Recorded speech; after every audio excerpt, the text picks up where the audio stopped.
Mesdames, Messieurs, bonjour et bienvenue sur notre chaîne YouTube. L'information vous place au sommet du monde. Alors si vous êtes nouveau, abonnez-vous et activez aussi la cloche de notification pour ne plus rien manquer. On commence. Au moins 12 présumés terroristes ont été neutralisés dans une opération de reconnaissance offensive à Dialassagou et à Diamweli à l'ouest de Bankas, dans la région de Bandiagara, a annoncé, mardi soir, l'état-major général des armées du Mali dans un communiqué consulté par l'agence Anadolu.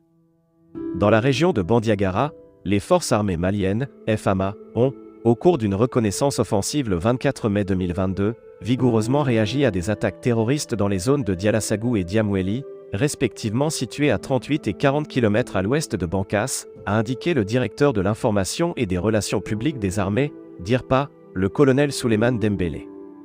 Présentant le bilan de l'opération, il a annoncé que 12 terroristes ont été neutralisés, 0,1 PM, des fusils de chasse, 0,9 motos et une somme d'argent récupérée. La même source annonce que, en zone sud, les priorités opérationnelles ont porté sur l'intensification de la recherche de renseignements sur les ressortissants italiens enlevés le 19 mai dans la zone Saint-Sina, région de Koutiala.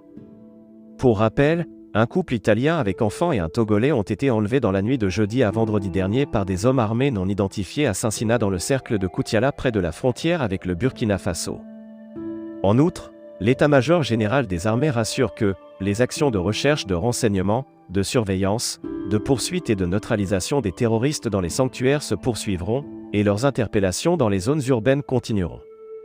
Depuis 2012, le Mali est confronté à une crise sécuritaire alimentée de revendications séparatistes et d'attaques terroristes, notamment dans le nord et le centre du pays.